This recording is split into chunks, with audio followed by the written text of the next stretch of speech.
Hello and welcome to Let's Talk, the podcast series produced by Hazel and Betty Ford for you, our constituents, who want to know more about the issues that matter to you when it comes to substance use and misuse, addiction to alcohol and other drugs, mental health issues, prevention and research, treatment and recovery, advocacy, and training for students and professionals. Whatever your interests, we're glad that you've joined with us today. I'm your host, William C. Moyers, joined by Jan Urbanski, the Director of Safe and Humane Schools within the Institute on Family and Neighborhood Life at Clemson University, where she oversees dissemination of the Ulvaeus Bullying Prevention Program and related initiatives focused on positive connections and reduced bullying and violence. Thank you, Jan, for joining us today. Thank you for inviting me. So here we are. We're going to talk about bullying and prevention, but I want to do it in the context of the fact that you and I are connecting here in mid-2023. The pandemic is behind us. Students are back in schools, but I'm wondering from your perspective, what is the state of the student today and what is the state of schools in the context of bullying post-COVID? There's a lot of things happening in our schools. Mental health, trauma are big issues impacting our students. Bullying is a part of that because bullying can be a form of trauma for our students. And we do know that bullying is still one of the most common forms of violence experienced by children. And that belief that it's just part of growing up is really still prevalent. So there's still bullying happening. We do know that data from the National Youth Risk Behavior Survey showed a pretty steady rate of bullying at around 20% from 2011 to 2019. That dropped to 15% in 2021. But when we think about the question being asked is what's happened over the last 12 months and brick and mortar schools being closed, we have to question that. Is that rate really an accurate rate? Because the other piece of it is that electronic bullying, the rate of that students are reporting has been unchanged from 2011 to 2021. So we know that bullying is still happening in schools. And we do know that bullying is a form of trauma. It impacts the students' mental health. It impacts how they're doing in school academically, their social relationships. So still a problem that schools have to deal with.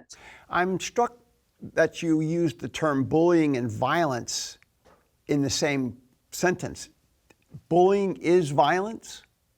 Bullying is a form of peer abuse, and it is a form of violence. It's one of the most common forms that our students are experiencing. It might not be as overtly threatening as like weapons in school, but it definitely occurs more frequently, and it has a profound impact on the students' emotional health, their school performance, and it impacts the school climate as well. So yeah, it's a form of violence. Jan, what does bullying look like? How does it manifest itself in the school setting before we go to the cyberbullying? Well, bullying is a pretty complex behavior, but not everything that happens in a school is bullying. So really looking, as I said, bullying is a form of abuse. It's a form of aggression. The behavior is repeated, or it has the potential to be repeated. And it's unlike other forms of aggression because there's an imbalance of power between the person who is doing the bullying and the person who's being bullied. And that power might be a physical difference, but it could be something that's emotional or verbal, and it really can be quite subtle. As you mentioned, it can occur through electronic means, but it can also be just direct in the form of verbal or physical bullying. It can be indirect behavior, such as spreading rumors or excluding someone from a group. So basically, in looking at what bullying is, there's three key components that make up a bullying behavior. It's an aggressive behavior. It's intentionally aggressive. It's usually repeated or has that potential to be repeated, and it involves an imbalance of power or strength. And what about cyberbullying? Well, cyberbullying is pretty similar in definition, but it's commonly understood to be a willful and repeated harm that's inflicted through the use of computers, cell phones, or other electronic devices. And there are some similarities with traditional bullying, but there's a lot of differences that make it quite unique. Accessibility is greater for cyberbullying. Most in-person bullying occurs at school, but the electronic bullying can happen at any time of the day or night. So it's really leaving the students open to feel they can't escape it. It can also go viral, so it's easier for others to join in. The person who's being targeted may not know who's bullying them. They may not know why it's happening. Something like anonymous accounts or fake screen names can really hide the identity of the person who's doing the bullying. Another difference is that it's easier to be cruel with technology because you're doing it from a distance, so that victim's immediate response isn't visible to the person who's doing the bullying. It's also different in that with either type of bullying, victims hesitate to report the bullying, but the reasons for it are different. With traditional bullying, they might fear retaliation, but with cyberbullying, they would fear that the form of bullying, their technology, would be taken away if they're reported. But an important piece to remember is if someone's being cyberbullied, there's a really good chance that person's also a victim of traditional bullying. While there is some overlap, it's also important to know that it really is adults who want to separate it into online bullying and traditional bullying. To youth, it's all just bullying. They don't tend to separate it. Who's particularly vulnerable or at risk for bullying? Well, there aren't any specific factors that would make somebody at risk for bullying, but there are some things that being involved in bullying, some kind of characteristics that might put someone at a higher risk. That includes if someone's withdrawn or has a low self-esteem, maybe they're very cautious or quiet or anxious or insecure. They may have lower school achievement. There may be a lot of absenteeism, some social isolation. And these factors really can be contributing factors to the bullying, but they could also be consequences of victimization. But there are some populations that are particularly high risk of being bullied because of the way they're just perceived as being different. Children with disabilities, special needs, health problems might be at risk.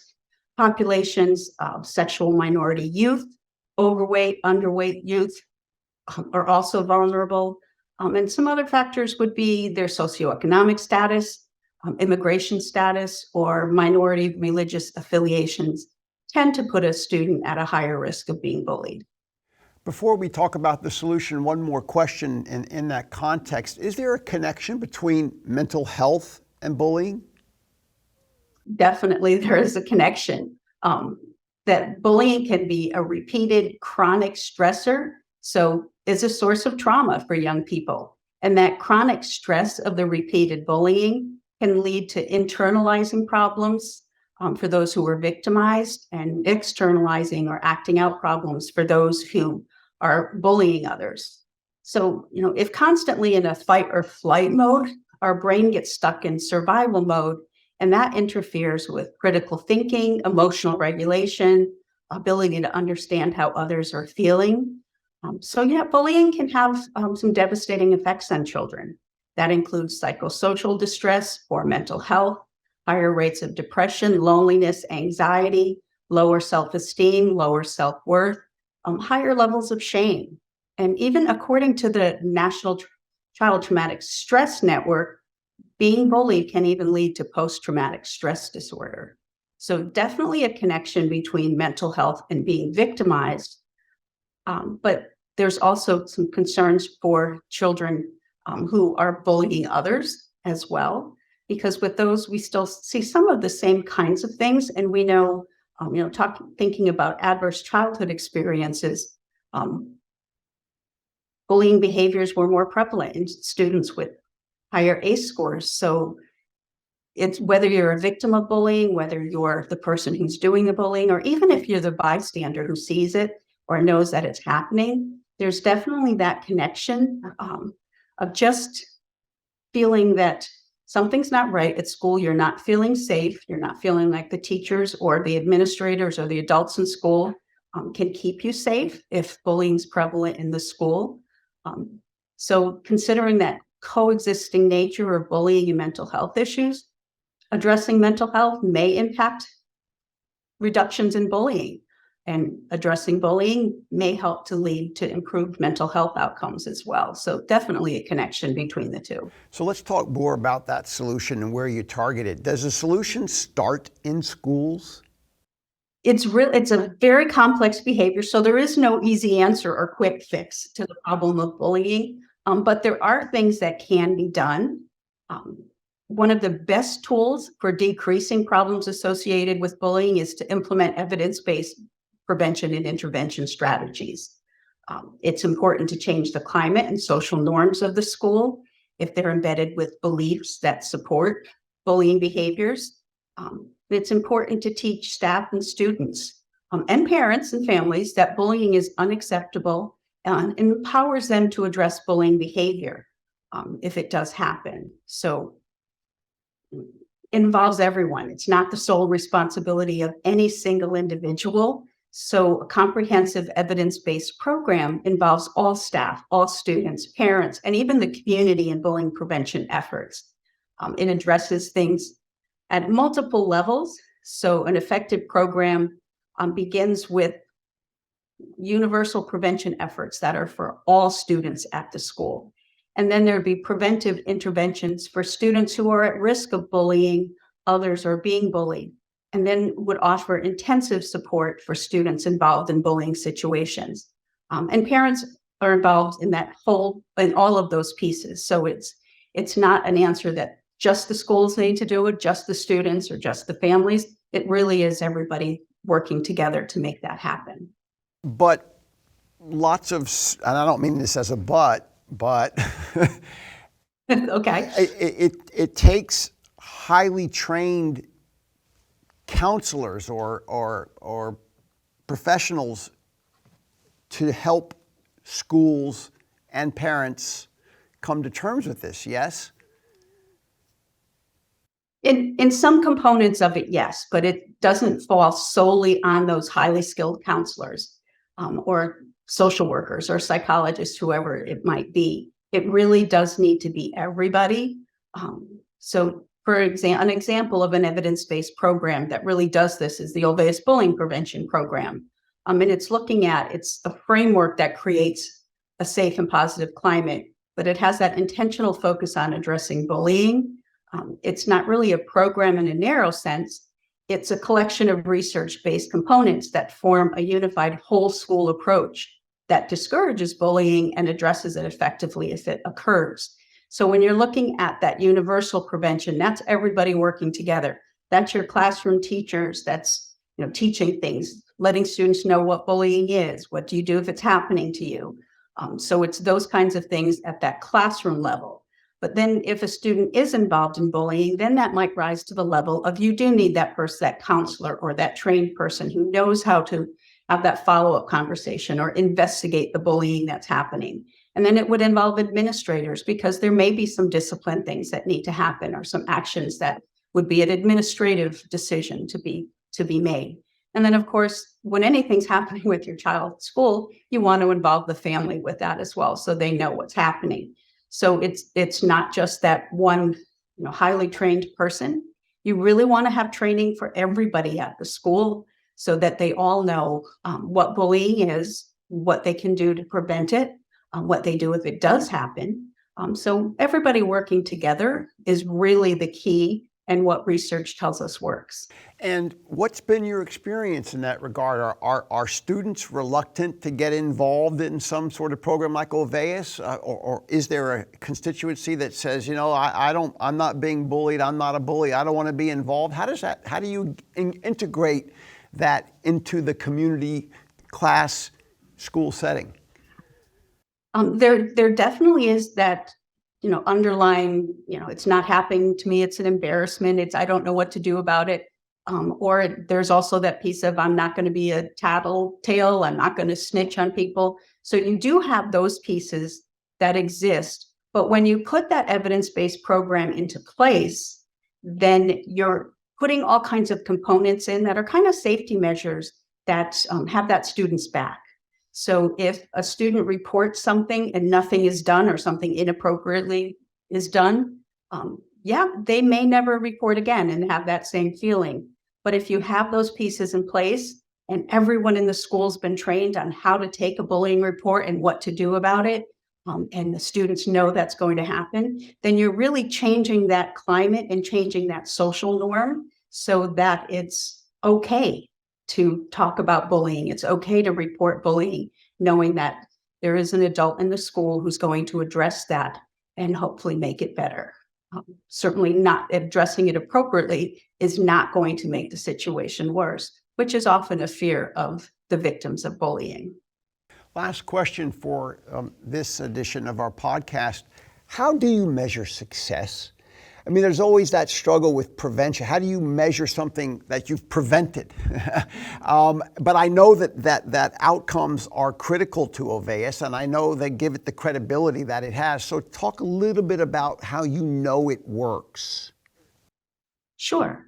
Well, the first piece and what the 40 years of research really has focused on is the Ulvaeus Bullying Questionnaire. And that's an anonymous survey that's done for students in grades 3 through 11. And it's really looking at what kind of bullying is happening, where it's happening, but it's also looking at some school climate kinds of things in terms of, what's the perception of how adults are responding? What are your feelings when you see bullying happening? So looking at success, an initial thing would be looking at your data from your Ulvaeus Bullying Questionnaire. So you're wanting to see reductions in bullying, and you're wanting to see increases in those kinds of things that, liking school, teachers who are responding when something's happening. So the school climate kinds of things, you want to see those increase while you're seeing the reductions in being bullied and the reductions in bullying others. It does measure both of those. But there are some other things you're also wanting to look at, just general school discipline data. You want to look at your absentee data. We know that kids who are victims of bullying don't like school, so they tend to be absent a lot. So if you're addressing the bullying, you would hopefully see that increase. Even looking at increased academic achievement. When students are feeling safe in school, there's more time on task. They're paying more attention to learning. Teachers aren't spending as much time disciplining. They have more time to teach. So an evidence-based program like the Ulvaeus program would give that additional time to teachers and students. Jan Urbanski, thank you so much for your good work with Ulvaeus and in helping to improve the minds and the bodies and the spirits of students and their families and schools and communities. Thanks for being with us today. Well, thank you. Thank you for inviting me and allowing me to share information. Thank you. And thanks to all of you for joining us for another edition of this Let's Talk podcast series. We'll see you again soon.